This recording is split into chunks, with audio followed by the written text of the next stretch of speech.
యేసుక్రీస్తు పరిశుద్ధ నామంలో పరిశుద్ధాత్మ ప్రత్యక్షత అనే ఆధ్యాత్మిక కార్యక్రమాన్ని వీక్షిస్తున్న ప్రతి ఒక్కరికి శుభం పలుకుతున్న ప్రియులారా, పరిశుద్ధాత్మతో కలిసి మరి సమయంలో ఈ కార్యక్రమం ద్వారా మీ గృహంలో అడుగు పెట్టడానికి నా యేసు చూపిన మహాకృపను బట్టి సమస్త మహిమ ఘనత ప్రభావాలు యేసుకే కలుగును గాక. మంచిది ప్రియులారా, దేవుని వాక్యం నుంచి ఒక మాట చదువుకొని మనందరితో కూడా పరిశుద్ధాత్మ దేవుడు మాట్లాడుతున్న ఆ మాటను బట్టి మనం ముందుకు వెళ్దాం. చూడండి, ఆదికాండము 25వ అధ్యాయము 25వ వచనంలో, మొదటివాడు ఎర్రని వాడిగా బయటకు వచ్చాను, అతని ఒళ్ళంతియు రోమ వస్త్రముల వలె ఉండెను గనుక అతనికి ఏశావు అని పేరు పెట్టిరి. ఇక్కడ ఏశావు గురించి దేవుడు మాట్లాడుతున్నాడు. రెబ్కాకి ఇస్సాకి ఇద్దరు కూడా కవల పిల్లలు పుట్టినట్టుగా వాక్యంలో రాబడింది. ఆ కవల్లో ఒకరు ఏశావు, అతను ఎర్రనివాడు పెద్దవాడిగా మనకు కనబడుతున్నాడు. ఇతనికి ఒళ్ళంతా కూడా రోమములతో బయటకు వచ్చినట్లుగా చూస్తున్నాడు. ఏశావు యొక్క వృత్తి వేటాడుట. ఈ యొక్క వ్యక్తి జీవితం గురించి మనం పరిశీలన చేస్తే ఈ వ్యక్తిలో నుంచి కొన్ని పాఠాలు మనం నేర్చుకోవడానికి పరిశుద్ధాత్మ దేవుడు కృప చూపుచున్నాడు. ఈ రోజున అనేక జీవితాల్లో విఫలమైపోవడానికి, అనేక జీవితాల్లో దేవుని చిత్తం నెరవేర్చబడకుండా ఉండడానికి ప్రాముఖ్యమైన కారణం ఏశావు తన జీవితంలో చేసిన కొన్ని తప్పిదాలు మనకు కనబడుతూ ఉన్నాయి. ఈ రోజున మన జీవితాల్లో అటువంటి తప్పిదాలు ఉంటే ఈ రోజున వాటిని సరిచేసుకోగలిగితే దేవుడు అద్భుతంగా మన జీవితాలను ఉన్నతంగా తీర్చిదిద్దడానికి ఇష్టపడుతున్నాడు. ప్రాముఖ్యమైన కారణం ఏంటి అంటే, యేసుక్రీస్తు ప్రభువారు ఈ లోకానికి వచ్చి సిలువలో రక్తం కార్చి నిన్ను నన్ను రక్షించడానికి ప్రాముఖ్యమైన కారణం, ఈ లోకంలో పుట్టిన ప్రతి ఒక్కరి ఎడల కూడా దేవునికి ఒక బలమైన ఉద్దేశము, బలమైన చిత్తం ఉన్నది. ఆ ఉద్దేశాన్ని, ఆ చిత్తాన్ని నెరవేర్చడానికి యేసుక్రీస్తు ప్రభువారు పరిశుద్ధుడిగా, నీతిమంతుడిగా కన్య మరియ గర్భంలో ఈ లోకానికి వచ్చి తన ప్రశస్త రక్తాన్ని, విలువైన పరిశుద్ధ రక్తాన్ని ఈ లోకంలో చిందించాడు. కనుక మనందరం కూడా దేవుని చిత్తాన్ని ఎరగాలి అంటే దేవునికి ఇష్టలుగా జీవించాలి, దేవుని యొక్క చిత్తంను జరిగించే వరకు ఉండాలి.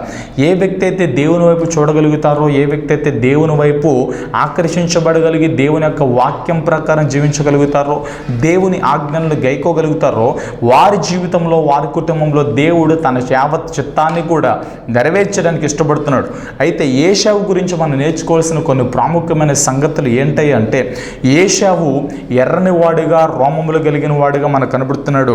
అదే రీతిగా ఆదికాండం 25-27 వచనం చూస్తే, ఆ చిన్నవాడు ఎదిగినప్పుడు ఏశావు వేటాడుట యందు నేర్పరి అయి అరణ్యవాసిగా ఉండెను. ఈ వ్యక్తి వేటాడుటలో నేర్పరి అనగా జంతువులను, పశువులను వేటాడుటలో చాలా నేర్పరి. తను విల్లు వేస్తే ఖచ్చితంగా ఆ విల్లు లేదా ఆ బాణము ఆ జంతువులకు తగిలి ఆ జంతువులు మరణించేవి. చాలా నేర్పరి అనగా ప్రాముఖ్యమైన ఈ వ్యక్తిలో ప్రాముఖ్యమైన గుణం ఏంటి అంటే వేటాడుట యందు చాలా నేర్పరి అని వాక్యం చెప్తుంది. అయితే ఈ వ్యక్తి ఒకానొక దినమున అడవిలోనికి వెళ్ళాడు. అడవిలోనికి వెళ్ళి జంతువులను వేటాడుతూ ఉండగా ఏ ఒక్క జంతువును కూడా ఆ రోజున వేటాడలేకపోయాడు. మండుటి ఎండలో చాలా ఆకలితో తన ఇంటికి తిరిగి వచ్చినప్పుడు, అడవిలో నుంచి తన ఇంటికి తిరిగి వచ్చినప్పుడు తన యొక్క తమ్ముడైన యాకోబు ఎర్రని గింజలు కలిగిన చిక్కుడుకాయ వంట చేస్తూ ఉండగా తన తమ్ముడి దగ్గరికి ఏశావు వచ్చాడు, లేదా యాకోబు దగ్గరికి ఏశావు వచ్చాడు. ఏశావు వచ్చి అంటున్నమాట, అయ్యా లేదా తమ్ముడు యాకోబు, నేను చాలా ఆకలితో ఉన్నానయ్యా, చాలా అలసిపోయి ఉన్నాను, ఎండలో వచ్చి ఉన్నాను, నీవు వండుచు ఉన్న ఆ ఎర్రని గింజల యొక్క చిక్కుడు వంటల కూర నాకు వడ్డించు అని చెప్పి తన తమ్ముడైన యాకోబుని అడిగినప్పుడు ఏశావుకి యాకోబు ఈ రీతిగా సమాధానం ఇచ్చాడు, అన్న నేను వండుచున్న ఈ వంటను కనుక నీకు పెట్టాలంటే నీవింటిలో జ్యేష్ఠుడివి లేదా జ్యేష్ఠుడివి, పెద్ద కుమారుడు కాబట్టి నీ జ్యేష్ఠత్వపు హక్కును నాకు ఇచ్చినట్లయితే నేను ఈ యొక్క వంట కూర నీకు ఇచ్చేస్తాను, లేదా ఈ చిక్కుడుకాయల కూర నీకు వడ్డిస్తాను అని ఎదురు సమాధానం చెప్పినప్పుడు ఏశావు ఏమాత్రం ఆలోచించకుండా తన జ్యేష్ఠత్వపు హక్కును ఇచ్చేయడానికి ఇష్టపడ్డాడు. తనలో తాను అనుకున్న ఒక ప్రశ్న ఏంటో తెలుసా, తనలో తాను అనుకున్న ఒక మాట ఏంటో తెలుసా, నేను చనిపోతున్న సందర్భంలో ఉన్న, నా ప్రాణం ఆకలితో నా ప్రాణం పోయే సిచ్యువేషన్లో సందర్భం ఉంది కనుక నా ప్రాణం పోవుట కంటే ఆ చిక్కుడు గింజల వంటను తిని నా ప్రాణాన్ని నిలబెట్టుకోవటం మేలు. కాబట్టి జ్యేష్ఠత్వపు హక్కు ఉంటే ఎంత పోతే ఎంత అనే ఉద్దేశంతో జ్యేష్ఠత్వపు హక్కును తన తమ్ముడైన యాకోబుకి ఏశావు ఇచ్చేసినట్లుగా చూస్తున్నాం. అయితే ఇక్కడ మనము ప్రాముఖ్యంగా గమనించవలసిన ఒక లోతైన సత్యం ఏంటి అంటే, ఏశావు తన జ్యేష్ఠత్వపు హక్కును పోగొట్టుకోవడానికి ప్రాముఖ్యమైన కారణం తన ఆకలితో ఉండుట. ఆమేన్, హల్లెలూయా. తన ఆకలితో ఉండుట బట్టి, ఆకలిని బట్టి నేను చనిపోతానేమో కాబట్టి జ్యేష్ఠత్వపు హక్కు కంటే నా ఆకలి తీర్చుకోవడం ప్రాముఖ్యమైన విషయం అని చెప్పి తను గమనించాడు. అయితే ఇక్కడ మనందరికీ కూడా పరిశుద్ధాత్మ దేవుడు నేర్పిస్తున్న ఒక గుణపాఠం ఏంటంటే తన జ్యేష్ఠత్వపు హక్కుని, తన అధికారాన్ని పోగొట్టుకోవడానికి ప్రాముఖ్యమైన కారణం ఏశావు ఆకలితో ఉన్నాడు. ఏశావు ఆకలితో ఉండడానికి ప్రాముఖ్యమైన కారణం ఏంటో తెలుసా? ఆ రోజున అడవులో తను ఏ ఒక్క జంతువును కూడా వేటాడలేకపోయాడు. ఆమె ఈ రోజున చాలా మంది జీవితాల్లో గురిలేని జీవితాలుగా మనకు కనబడుతూ ఉన్నాయి. ఏశావు వేటాడుటలో నేర్పరి అని బైబిల్ చెప్తుంది. అయితే ఆ రోజున ఏ జంతువును కూడా వేటాడలేకపోయాడు. ఎందుకని వేటాడలేకపోయాడు అంటే ఆ జంతువుల మీద గురి పెట్టలేకపోయాడు. ఈ రోజున క్రైస్తవులు చాలామంది గురిలేని జీవితాలు, గమ్యం తెలియని జీవితాలు జీవిస్తూ ఉన్నారు. యేసు ప్రభువుని నమ్ముకున్నామంటే నమ్ముకున్నాం, బైబిల్ చదువుతున్నామంటే చదువుతున్నాం, మందిరాలకు వెళ్తున్నామంటే వెళ్తున్నాం అనే రీతిగా నామకార్థంగా చచ్చని స్థితిలో ఈ రోజున క్రైస్తవ జీవితాలు ఉంటున్నాయే కానీ ఈ రోజున దేవునికి నమ్మకంగా, దేవుని మీద గురి కలిగి, వాక్యం మీద గురి కలిగి, వాక్యానుసారంగా జీవించే జీవితాలు ఈ రోజున క్రైస్తవ జీవితాలు కనబడతలేదు.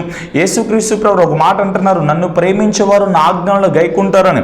ఈ రోజున చాలా మంది దేవుని వైపు గురి కలిగి ఉండటంలా ఎవరి వైపు గురి కలిగి జీవిస్తున్నారో తెలుసా? ధనవంతుల వైపు, మనుషుల వైపు, అధికారుల వైపు, రాజకీయ నాయకుల వైపు అనేకులు గురి కలిగి జీవిస్తున్నారే కానీ ఈ సమస్తమును సృజించి పరిపాలిస్తున్న సృష్టికర్తను లేదా మనందరి పాపముల కొరకు రక్తం కాచిన ప్రభు అయిన యేసు మీద గురి కలిగిన జీవితాలు ఈ రోజున చాలా అరుదుగా, చాలా తక్కువగా కనబడుతున్నాయి. ఈ వాక్యం వింటున్న ప్రియ తల్లి, ఏశావు తన జ్యేష్ఠత్వపు హక్కును పోగొట్టుకుని భ్రష్టుడవడానికి ప్రాముఖ్యమైన కారణం తనము సరిగ్గా గురి లేకుండా వేటాడాడు. ఒక యుద్ధం చేసే వ్యక్తి గురి కలిగి యుద్ధం చేయకపోతే, నైపుణ్యతను కలిగి యుద్ధం చేయకపోతే, ముందు చూపు కలిగి యుద్ధం చేయకపోతే యుద్ధంలో ఆ వ్యక్తి ఖచ్చితంగా శత్రువు చేత మరణిస్తాడు, శత్రువు చేత హతం చేయబడతాడు. అదే రీతిగా వేటాడే వ్యక్తి గురి కలిగి జంతువును కొట్టగలిగితేనే ఆ బాణము ఆ జంతువుకి తగిలి ఆ జంతువు మరణిస్తుంది లేదా చనిపోతుంది. ఏ వ్యక్తి అయితే గురి లేకుండా జీవిస్తాడో, ఏ వ్యక్తి అయితే గురి లేకుండా తన ముందుకు వెళ్ళగలుగుతాడో తన జీవితం కూడా అదే రీతిగా పతనమైపోద్ది. జ్యేష్ఠత్వపు హక్కును ఏశావు పోగొట్టుకోవడానికి ప్రాముఖ్యమైన కారణం ఏశావు తన జీవితంలో గురిలేని బాణాన్ని విసిరాడు. ఈ రోజున అనేక కుటుంబాల్లో అపవాదైన సాతాను పనిచేయడానికి, అపవాదైన సాతాను శోధనలు కుటుంబంలో వర్దలడానికి, అపవాది యొక్క పన్నాగాలు, వాడు ఉచ్చిన దొంగ ఉచ్చుల్లో, వాడు విప్పిన దొంగ ఉచ్చుల్లో అనేకులు పడిపోవడానికి ప్రాముఖ్యమైన కారణం ఏంటో తెలుసా? గురిలేని జీవితాలు ఈ రోజున జీవిస్తున్నారు. ఈ రోజున మన గురి ఎవరు అంటే నజరేయుడైన యేసు. విశ్వాసమునకు కర్త, దాన్ని కొనసాగించుచున్న యేసు వైపు చూచుచు మన పరుగును కడముట్టించాలని అపోస్తలుడైన పౌలు చెప్తున్నాడు. మన విశ్వాసానికి కర్త ఆయనే. మన యొక్క ప్రార్థన జీవితాన్ని, మన యొక్క ఆధ్యాత్మిక జీవితాన్ని, మన యొక్క ప్రతి పరిస్థితులను ఎరిగి నిన్ను నన్ను ముందుకు నడిపించడానికి పరిశుద్ధాత్మ దేవుడు ప్రభు అయిన యేసు సిద్ధముగా ఉండగా మన గురి దేవుని వైపు కలిగి ఉండ, మన నిరంతరము కూడా నీతి సూర్యుడైన యేసు వైపు చూస్తూ ఉంటున్నప్పుడు ఆయనలో నుంచి వచ్చే ఆ శక్తి, ఆ బలము, ఆ మహిమ మనలోనికి వచ్చి మనల్ని అన్ని విషయాల్లో కూడా ఆదరిస్తాయి, బలపరుస్తాయి, నడిపిస్తే. వాక్యం వింటున్న నీవు ఏశావు తన జ్యేష్ఠత్వపు హక్కును పోగొట్టుకోవడానికి ఒకే ఒక్క కారణం గురిలేని బాణం విసిరాడు. గురిలేని బాణం విసరటం వల్ల ఆ రోజునంతా కూడా కష్టపడినప్పటికీ తనకు ఏ జంతువును కూడా వేటాడలేకపోయాడు. చాలా ఆకలితో, చాలా నీరసం తింటుకొచ్చాడు. తన ప్రాణం పోయే పరిస్థితిలో ఉండగా తన తమ్ముడైన యాకోబును చిక్కుడు వంటల కూరను బ్రతిమలాడి తిని తన జ్యేష్ఠత్వపు హక్కును పోగొట్టుకున్నాడు. ఈ వాక్యం వింటున్న నీవు దేవుని వైపు గురి లేకపోతే నీ జీవితంలో చాలా విలువైన వాటిని పోగొట్టుకుంటావు, విలువైన వాగ్దానాలు పోగొట్టుకుంటే ఈ రోజున దేవుడు నిన్ను పిలుస్తున్నాడు. నాకు మొర్ర పెట్టుము, నేను మీకు ఉత్తరం ఇస్తానని ఇర్మియా గ్రంథం 33:3 రాయబడి ఉన్నది. మనకి ఎన్ని కష్టాలు వచ్చినా, శ్రమలు వచ్చినా, బాధలు వచ్చినా దేవుని పాదాలు పట్టుకుని దేవుని సన్నిధిలో ప్రార్థించే వరకు దేవుని వైపు చూసే వరకు ఉండాలే కానీ మనుషుల వైపు, అధికారుల వైపు, రాజకీయ నాయకుల వైపు, ధనవంతుల వైపు మనం చూసేవారుగా ఉండడానికి వీలు లేదు. యేసయ్య నీ ప్రతి పరిస్థితిని ఎరిగిన వాడు, నీ సమస్తమును చూస్తున్నవాడు, నీ స్థితిగతులు మార్చువాడు ప్రభు అయిన యేసు. ఈ రోజున ఆయన నిన్ను పిలుస్తూ ఉన్నాడు. నీవు కనుక ఆయన వైపు గురి కలిగి జీవించగలిగితే, ఆయన వైపు చూడగలిగితే ఏశావులాగా భ్రష్టత్వంలోకి నిన్ను నెల్లకుండా నిన్ను అన్ని విషయాల్లో ఫలించేది కొమ్మగా దేవుడు నిన్ను చేయడానికి ఇష్టపడుతున్నాడు. ఏశావు తన భ్రష్టత్వంలోకి వెళ్ళడానికి, తన జ్యేష్ఠత్వపు హక్కును పోగొట్టుకోవడానికి ప్రాముఖ్యమైన కారణం గురిలేని జీవితాన్ని ఏశావు జీవించాడు కనుక ఈ రోజున గురిలేని భక్తి, దేవుని వైపు చూడలేని భక్తి, దేవుని వైపు చూడకుండా చేసే ప్రార్థన ద్వారా మనం ఏ విషయాలు కూడా మేలులు పొందలేము. ఏశావు తన జ్యేష్ఠత్వ హక్కును పోగొట్టుకుని భ్రష్టుడైపోవడానికి ప్రాముఖ్యమైన కారణం తన వేసిన బాణము జంతువుకి తగల, అంటే గురి లేకుండా జీవించాడు. ఈ రోజున గురి లేకుండా జీవిస్తే, గురి లేకుండా భక్తి చేస్తే, భయభక్తులు లేకుండా భక్తి చేస్తే, పరిశుద్ధత లేకుండా భక్తి చేస్తే, దేవుని వైపు చూడకుండా భక్తి చేస్తే మన భక్తి ద్వారా, మన ప్రార్థన ద్వారా ఏ మేలు కూడా పొందుకోలేము. ఈ రోజున మన జీవితాలను ఒకసారి పరిశీలించేద్దాం. ఈ వాక్యము నువ్వు ఎక్కడి నుంచి వింటున్నప్పటికీ కూడా పరిశుద్ధాత్మ దేవుడు నీతో మాట్లాడుతున్నాడు. ప్రియ సహోదరి సహోదరుడు, ఎవరి వైపు గురి కలిగి ఉన్నావు? నువ్వు ఎవరి వైపు చూస్తూ ఉన్నావు? దేవుని వైపు చూస్తూ ఉన్నావా? యేసుక్రీస్తు ప్రభువు మొదటి పేతురు పత్రిక 5వ అధ్యాయం 7వ వచనంలో రాబడిన మాట, ఆయన మిమ్మును గురించి చింతించుచున్నాడు, మీరు దేని గురించి కూడా చింతించొద్దు అని పేతురు చెప్తున్నాడు. ఈ రోజున నిన్ను గురించి చింతించడానికి, నీ ప్రతి పరిస్థితిని మార్చడానికి, నీ కన్నీటిని తుడచడానికి, నిన్ను ఆదరించడానికి, బలపరచడానికి యేసయ్య పరిశుద్ధాత్మ దేవుడు సిద్ధముగా ఉంటే నువ్వు ఆయన వైపు రాకుండా లోకంలో ఉన్న మనుషుల వైపు నువ్వు వెళ్ళగలుగుతూ మనుషుల వైపు చూడగలుగుతున్నావే తప్ప దేవుని వైపు చూడలేని పరిస్థితుల్లో నీవు ఉన్నావు. ఈరోజు నీ తప్పును తెలుసుకుని ఆ తప్పును అతిక్రమను విడిచిపెట్టి పరిగెత్తుకుంటూ దేవుని సన్నిధికి వచ్చి మోకరించి, ప్రభువా నేను నీ వైపు చూడగలిగే కృప నాకు ఇవ్వండి, నిన్ను చూస్తూ నిన్నే గురి కలిగి జీవించే కృప నాకు ఇవ్వండి అని చెప్పి నువ్వు ప్రార్థన చేయగలిగితే నీ పరిస్థితిని మార్చి ఆయన వైపు చూడడానికి దేవుడు కృపను పొందుతున్నాడు. ఏశావు జ్యేష్ఠత్వ హక్కును పోగొట్టుకుని భ్రష్టుడవడానికి ప్రాముఖ్యమైన కారణం గురిలేని జీవితాన్ని ఏశావు అక్కడ జీవించాడు కనుక తన జ్యేష్ఠత్వ హక్కును పోగొట్టేసుకున్నాడు. రెండోదిగా చూసినట్లయితే చూడండి, ఆదికాండం 25వ అధ్యాయం 34వ వచనంలో, యాకోబు ఆహారమును చిక్కుడుకాయల వంటకమును ఏశావుకి ఇచ్చెను, అతడు తిని త్రాగి లేచిపోయెను. అట్లు ఏశావు తన జ్యేష్ఠత్వమును తృణీకరించెను. అనగా రాతి హృదయము కలిగిన వ్యక్తి పశ్చాత్తాపడలేదు. అయ్యో జ్యేష్ఠత్వపు హక్కు పోయినది అని తన పశ్చాత్తాపడకుండా రాతి హృదయము కలిగిన వ్యక్తిగా మనకు కనబడుతున్నాడు. దేవుని వాక్యం సెలవిస్తూ ఉంది, ఎవరైతే విరిగి నలిగిన హృదయముతో దేవుని పాదాలు పట్టుకుంటారో, ఎవరైతే అతిక్రమాన్ని విడిచిపెడతారో వారందరూ కూడా దేవుని కృపను, దేవుని యొక్క కనికరాన్ని పొందుకుంటాం. ఏశావు జీవితంలో గురిలేని జీవితాన్ని మనం చూస్తున్నాం. గురిలేని జీవితాన్ని బట్టి తన జ్యేష్ఠత్వ హక్కును పోగొట్టుకున్నాడు. తర్వాత తను ఎట్టి పరిస్థితుల్లో కూడా పశ్చాత్తాపడలే. పోతే పోయింది జ్యేష్ఠత్వపు హక్కు అనుకున్నాడు. జ్యేష్ఠత్వపు హక్కు అనేది అధికారానికి సూచనగా ఉంది. జ్యేష్ఠత్వపు హక్కు చాలా ప్రాముఖ్యమైనది. ఇది అందరికీ వచ్చేది కాదు. ఇంటిలో ఎవరైతే పెద్ద కుమారులు పెద్ద కుమార్తెలు ఉంటారో వారు జ్యేష్ఠులు కనుక వారికి జ్యేష్ఠత్వ హక్కు దేవుడిచ్చిన హక్కు అది. అటువంటి విలువైన హక్కును ఏశావు పోగొట్టుకుని పశ్చాత్తాపడలేదు. ఈ రోజున అనేకులు పాపం చేస్తున్నారు, అనేకులు తప్పిదాలు చేస్తున్నారు, యేసుక్రీస్తు ప్రభువారిని మరలా మరలా బాహాటంగా సిలువేస్తున్నారు. అనేకులు దేవుని వాక్యాన్ని వింటూ, అనేకులు దేవుని వాక్యాలను చూస్తూ, అనేకులు దేవుని వాక్యాన్ని చదువుతూ, ప్రార్థన చేస్తూ, పరిశుద్ధాత్మ చేత నింపబడి దేవుని మందిరానికి వెళుతూ కూడా సినిమాలు చూడటం మానని వారు, సీరియల్స్ చూడటం మానని వారు, లోకానుసరమైన వ్యర్థమైన కార్యకలాపాలు పాలుపంపులు పొందేవారు, వ్యర్థమైన బూతులు మాట్లాడేవారు ఈ రోజున అనేకులు ఉన్నారు. ఇది క్రైస్తవులుగా తగదు. దేవుని ఒక వాక్యం సెలవిస్తుంది, పరిశుద్ధత లేకుండా ఎవడు కూడా ప్రభువుని చూడలేడు అని దేవుని వాక్యం సెలవిస్తుంది. నేను పరిశుద్ధుడిని కనుక మీరు కూడా పరిశుద్ధులై ఉండుడని దేవుని వాక్యం సెలవిస్తుంది. యేసుక్రీస్తు రక్తం చేత కడగబడిన నీవు నేను లోకం నుంచి వేరు చేయబడిన వాస్తవాన్ని గమనించు. నీ కన్నులు నీవి కాదు, నీ నోరు నీది కాదు, నీ శరీరంలో ఉన్న అవయవాలు ఏది కూడా నీది కాదు, నాది అనడానికి వీల్లేదు. గల ప్రాముఖ్యమైన కారణము నీవు నేను విలువైన రక్తం చేత కొనబడి ఉన్నాం. మనందరం కూడా ప్రభు అయిన యేసుక్రీస్తు రక్తంలో కొనబడి లోకం నుంచి వేరు చేయబడి ఉన్నాం. మన అవయవాలను దేవుడు కొనుక్కున్నాడు గనక మనందరము కూడా ఆయన సొత్తు, మనము మన సొత్తు కాదు అని బైబిల్ చెప్తుంది. ఈ రోజున నీ మనసు ఎలా ఉంది? నీ చూపులు ఎలా ఉన్నాయి? నీ మాటలు, నీ క్రియలు, నీ ప్రవర్తన ఎలా ఉందో ఒకసారి ఆలోచించు. ఈ రోజున నీ అతిక్రమాన్ని బట్టి, నీ పాపాలను బట్టి పశ్చాత్తాపడి దేవుని పాదాలు పట్టుకుని ప్రార్థించి నీ పాపమును విడిచిపెడితే, నీ అతిక్రమాన్ని విడిచిపెడితే దేవుని యొక్క కనికరాన్ని పొందుతావు. ఈ రోజున ఏశావు భ్రష్టుడవడానికి రెండవ కారణం ఏంటో తెలుసా? పశ్చాత్తాపపడే మనసు ఏశావు జీవితంలో లేదు. రాతి బారిపోయిన హృదయముతో తను అన్నాడు. అనేకులు పాపములు చేస్తారు, సినిమాలు చూస్తారు, నాటకాలు చూస్తారు, అబద్ధములు ఆడతారు, లోకంలో అనేకులు ఈ లోక ఇచ్చలతో జీవిస్తూ, లోక సావాసాలతో జీవిస్తూ దేవునికి శత్రువులు అయిపోయిన వారు చాలా మంది ఉన్నారు. ఈ రోజున దేవుడు నీతోనే మాట్లాడుతున్నాడు. దేవునికి దూరం అయిపోయి ఉన్నావా? పాపంలో కూరుకుపోయి ఉన్నావా? నువ్వు ఎటువంటి పరిస్థితుల్లో ఉన్నా సరే నిన్ను లేవనెత్తి పరిశుద్ధులుగా, నీతిమంతులుగా మార్చడానికి, తన ప్రశస్త పరిశుద్ధ రక్తంలో నిన్ను కడిగి ఉన్నత శిఖరం మీద నిన్ను నిలబెట్టడానికి యేసుక్రీస్తు ప్రభువు వారు సిద్ధంగా ఉన్నారు. ఈ రోజున పశ్చాత్తాప పడగలిగితే దేవుడు అంటున్నాడు, విరిగి నెలిగిన హృదయమును నేను నిర్లక్ష్యము చేయను, అలక్ష్యము చేయను. విరిగి నెలిగిన హృదయమును వెంటనే దేవుడు చూస్తాడు. ఎవరైతే విరిగి నెలిగిన హృదయంతో కన్నీటితో ప్రార్థిస్తారో వారి కన్నీటిని తుడుచుటకు, వారి హృదయానికి తగిన ప్రతి గాయాన్ని కట్టడానికి నీకు సమీపముగా ఉండి నీ పక్షముగా కార్యం చేయడానికి ఇష్టపడుతున్నాడు. ఈ రోజున ఏశావు జీవితంలో విరిగి నెలిగిన హృదయము లేదు, రాతి హృదయము, బండ హృదయము ఉన్నందున ఏశావు భ్రష్టుడిగా మారిపోయాడు. ఏశావు మొట్టమొదటిగా గురిలేని జీవితాన్ని కలిగి ఉన్నాడు. రెండోదిగా ఏశావు భ్రష్టత్వం అవడానికి రెండవ కారణం రాతి హృదయం కలిగి ఉన్నాడు.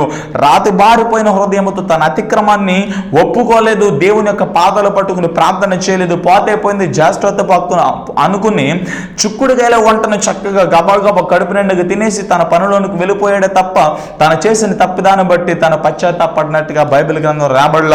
మూడవ తప్పిదాన్ని కూడా మనం ఒకసారి చూడండి. ఆదికాండం 26వ అధ్యాయం 34-35 వచనాలు చూసినట్లయితే, అన్ని జనులతో సహవాసం చేసెను, తాను ఇష్టానుసరముగా అన్య కుమార్తెలను పెండ్లి చేసుకుని తల్లిదండ్రులను విసిగించెను. ఈరోజు అన్యులతో సహవాసం చేశాడు. ఎవరు అంటే మొట్టమొదటిగా గురిలేని జీవితాన్ని కలిగి ఉన్నాడు, రెండోదిగా రాతి బారిపోయిన హృదయాన్ని కలిగి ఉన్నాడు, మూడోదిగా అన్ని జనులతో సహవాసం చేసి అన్యుల యొక్క కుమార్తెలను పెళ్లి చేసుకున్నట్లుగా ఏశావు మనకు కనబడుతున్నాడు. చూసినట్లయితే ఏశావు గురించి ఇక్కడ కొన్ని మన మాటలు కనబడుతున్న ఆదికాండం 26-34-35 వచనాలు చూసినట్లయితే, ఏశావు 40 సంవత్సరముల వాడైనప్పుడు హిత్తుడైన బెయేరి కుమార్తెయగు యెహోదీతును, హిత్తుడైన ఎలోతు కుమార్తెయగు బాషెమతును పెండ్లి చేసుకునెను.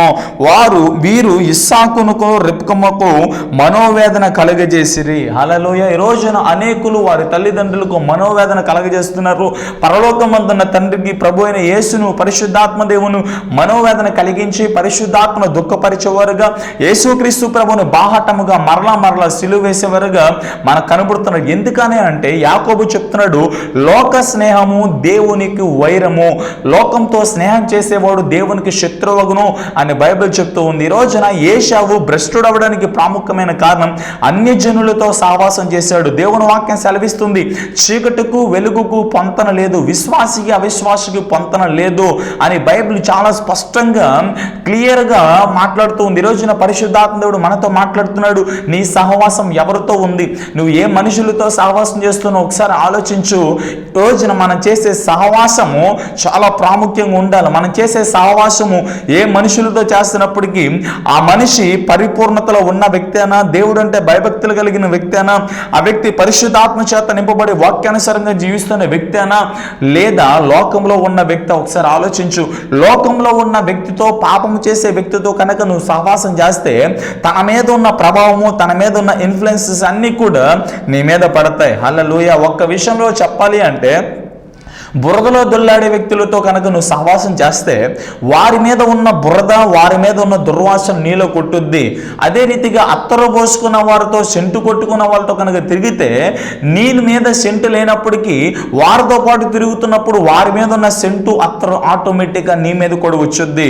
బురదలో దొల్లాడేవారు ఎవరనగా దేవుడు అంటే భయభక్తులు లేకుండా లోకానుసరముగా లోకపు ఇచ్ఛలను ప్రేమిస్తూ, లోకపు ఆశలను ప్రేమిస్తూ, వ్యభిచారాలు జరిగిస్తూ, శరీర కోరికలు తీర్చుకుంటూ ధనాపేక్ష కలిగి లోకంలో ఉన్నవారు వీరందరూ. హల్లెలూయా.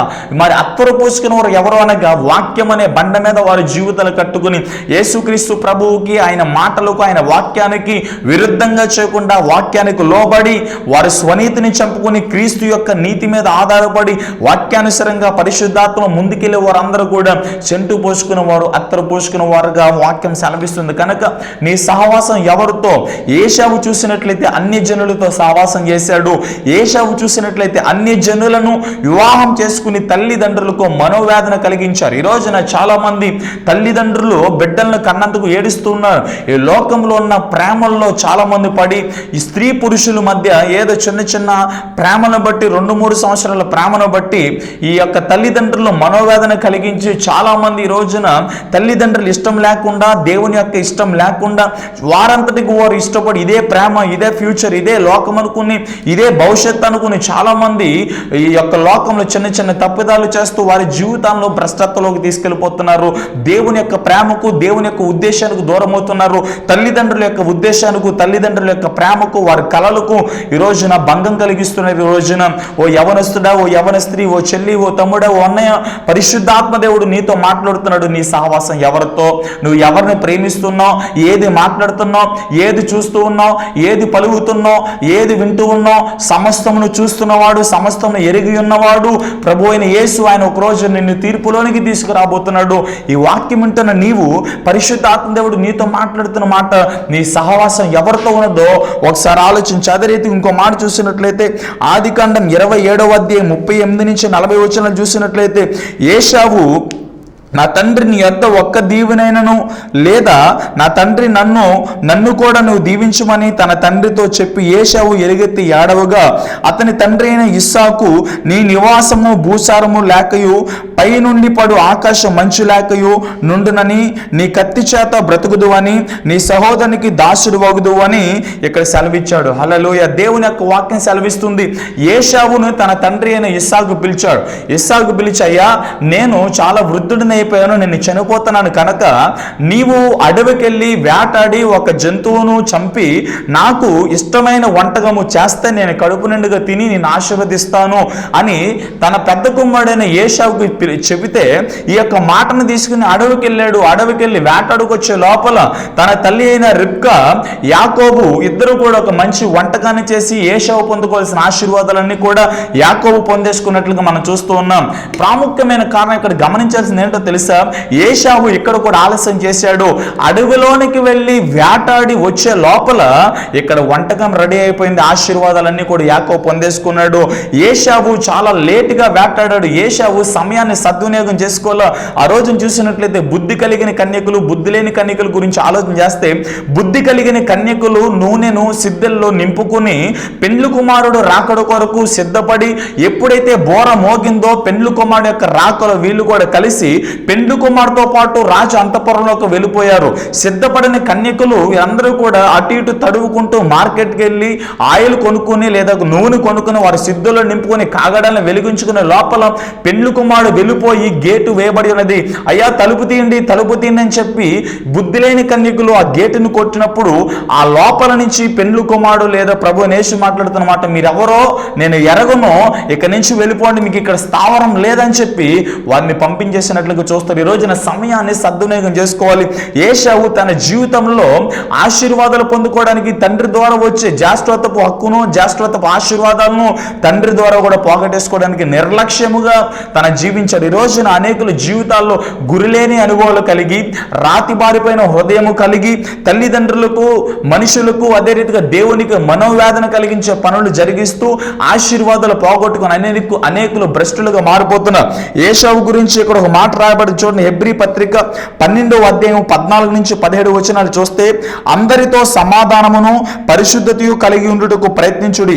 పరిశుద్ధత లేకుండా ఎవడును ప్రభువును చూడడు. మీలో ఎవడైనను దేవుని కృపను పొందకుండా తప్పిపోవనేమోననియు, చేదైన వేరు ఏదైనను మొలిచి కలవరపరచుట వలన అనేకులు అపవిత్రులైపోదరననియు, ఒక పూట కూటి కొరకు తన జ్యేష్ఠత్వపు హక్కును అమ్మివేసి ఏశావు వంటి భ్రష్టుడైనను వ్యభిచారనైనను ఉండినేమోననియు జాగ్రత్తగా చూచుకునుడి. ఏశావు ఆ తర్వాత ఆశీర్వాదము పొందగోరి కన్నీళ్లు విడిచుచు దానికోసము శ్రద్ధతో వెతికినను మారు మనసు పొందని అవకాశము దొరకక విసర్జింపబడనని మీరు ఎరుగుదురు. హల్లెలూయా. దేవుని వాక్యం సెలవిస్తుంది, ఆశీర్వాదాలు పొందుకోవడానికి కన్నీరు కార్చి మారు మనసు పొందడానికి ఏశావుకు అవకాశం లేకుండా, టైం లేకుండా పోయింది. ఈ రోజున పరిశుద్ధాత్మ దేవుడు నీతో మాట్లాడుతున్నాడు. గురిలేని జీవితాన్ని కలిగి విరిగి నెలిగిన హృదయం లేకుండా నువ్వు కనుక జీవిస్తే అదే రీతిగా ఏశావులాగా లోకంతో లోకపు ఇచ్చలతో కనుక సహవాసం చేస్తే ఈ రోజున సహవాసాన్ని విడిచిపెట్టు, యేసుక్రీస్తు ప్రభువారి వైపు గురి కలిగి జీవించు. నువ్వు విరిగి నలిగిన హృదయంతో దేవుని పాదాలు పట్టుకుని ప్రార్థన చేయగలిగితే, బుద్ధి కలిగిన కన్యకులు ఏ రీతిగా అయితే పెండ్లు కుమారుడు వచ్చినప్పుడు తన రాజ్యానికి వెళ్ళిపోయారో అదే రీతిగా దేవుని యొక్క రాజ్యంలోనికి నేను వారసులుగా చేయడానికి దేవుడు ఇష్టపడుతున్న సామెతల గ్రంథంలో 31:3 బలము, నీ బలమును స్త్రీలకు ఇయ్యకము, రాజులను నశింపచేసే స్త్రీలతో సహవాసం చేయకము అని బైబిల్ చెప్తుంది. సంసోను దెలీలా అనే స్త్రీకి తన బలాన్ని చెప్పి ఫిలిస్తీన్ల చేత ఓడిపోయి తన పతనమైపోయినట్లుగా మనం చూస్తున్నాం. సంసోను మంచి బలము కలిగిన వ్యక్తి, ఫిలిస్తీన్ల గుండెల్లో రైలు పరిగెత్తించిన వ్యక్తి. ఫిలిస్తీన్లు సంసోను వస్తున్నారని అంటే ఫిలిస్తీన్లు ఎక్కడ వాళ్ళు అక్కడ పారిపోయేవారు. అటువంటి సంసోను ఒక దెలీలా అనే వేశ్యతో సహవాసం చేసి తన యొక్క బలం యొక్క రహస్యాన్ని చెప్పి ఫిలిస్తీన్ల చేత ఓడిపోయినట్లుగా, ఫిలిస్తీన్ల చేత కళ్ళుగుడ్లు పొడవబడినట్లుగా, ఫిలిస్తీన్ల యొక్క తిరగట్రాలు తిప్పించినట్లుగా మనం చూస్తూ ఉన్నాం. ఎటువంటి బలము కలిగి ఉన్న, ఎటువంటి తెలివితేటలు కలిగి ఉన్నాయి, ఎంత జ్ఞానము కలిగి ఉన్నా నీ జీవితంలో కనుక యేసుక్రీస్తు లేకపోతే నీ జ్ఞానం అంతా కూడా సున్నా. ఈ రోజున పరిశుద్ధాత్మ దేవుడు నీతో మాట్లాడుతున్నాడు. గురి లేని అనుభవములో, విరిగి నలిగిన హృదయం లేని అనుభవములో, లోక సహవాసం చేసే అనుభవములో, అన్ని విషయాలు కూడా నిర్లక్ష్యంగా జీవించే అనుభవంలో నీవుంటే ఈ రోజున ఈ ప్రార్థనలు ఏకీభవించి మోకరించగలిగితే పరిశుద్ధాత్మ దేవుడు నీలోనికి వచ్చి నీ గురి క్రీస్తు మీద నిలిపేటట్లుగా విరిగి నలిగిన హృదయమును నీకిచ్చి నువ్వు నిర్లక్ష్యము చేసేవాడుగా కాక దేవుని మీద ఆధారపడి దేవుని కృపలో వర్ధిల్లేటట్లుగా చేయడానికి పరిశుద్ధాత్మ దేవుడు సిద్ధపడుతున్నాడు. నేను ఈ మాటలు ముగిస్తున్నాను. కళ్ళు మూసుకుని ప్రార్థనలో ఏకీభవించు. పరిశుద్ధాత్మ దేవుడు నీ స్థితిగతులు మార్చబోతున్నాడు. Thank you father. తండ్రి నీకు వందనాలు. పరిశుద్ధాత్మ దేవుడా నీకు స్తోత్ర. ఎందరైతే ఈ ప్రార్థనలు ఏకీభవించారో తండ్రి వారందరిని కూడా ఇప్పుడు మీరు దర్శించినందుకు వందనాలయ్యా. ఏశావు తన జ్యేష్ఠత్వపు హక్కును అమ్మివేసుకుని నిర్లక్ష్యంగా జీవించి అదే రీతిగా ప్రభువా ఇదిగో నీ మీద గురి లేకుండా జీవిస్తూ అయ్యా లోకపు స్నేహవాసాలు చేస్తూ అయ్యా భ్రష్టుడైపోయినట్లుగా, ఆశీర్వాదాలకు దూరం అయిపోయినట్లుగా మీరు మాట్లాడారు తండ్రి. ఎవరైతే లోకాన్ని ప్రేమిస్తూ అయ్యా సినిమాలు చూస్తూ, నాటకులు చూస్తూ, అయ్యా బూతులు మాట్లాడుతూ వ్యర్థంగా జీవిస్తున్న వారు ఎందరైతే ఉన్నారో వారందరినీ దర్శించండి. వారి అతిక్రమాలన్నింటినీ కూడా మీరు క్షమించండి. మీ పరిశుద్ధ రక్తం చేత ప్రతి ఒక్కరిని కూడా ఇప్పుడు మీరు కడగండి ప్రభువా. అయ్యా నీకు ఎందరైతే దూరం అయిపోయి ఉన్నారో వారందరినీ కూడా నీకు సమీపస్తులుగా, నీకు దగ్గరగా తీసుకురండి. ప్రతి ఒక్కరిని క్షమించండి. వారి పాపాలన్నిటి నుంచి మీరు విడుదల దయచండి ప్రభువా. ప్రతి ఒక్కరు నీ మీద గురి నిలిపిన వారుగా, నిన్ను ఆనుకునేవారుగా, నీ కృపలో వర్ధిల్లేవారుగా ఉంటూ నీ రాజ్యానికి వారసులటుకు సహాయించండి. అయ్యే వాక్యాన్ని వింటున్న ప్రతి ఒక్కరిని కూడా దీవించి, ఆదరించి, బలపరిచి, నీ కృపలో స్థిరపరిచి నీ రాజ్యమునకు వారసులుగా చేసుకోమని త్వరలో రానయ్యన్న యేసుక్రీస్తు పరిశుద్ధ నామమున ఈ ప్రార్థన అడిగి వేడుచు ఉన్నాము మా పరమ తండ్రి. ఆమేన్. ఈ వాక్యం వింటున్న మీ అందరికి కూడా యేసుక్రీస్తు నామమున మరొకసారి శుభములు. మరొక ఎపిసోడ్లో మరలా కలుసుకుందాం. May God bless you. దేవుడు మిమ్మల్ని దీవించును గాక.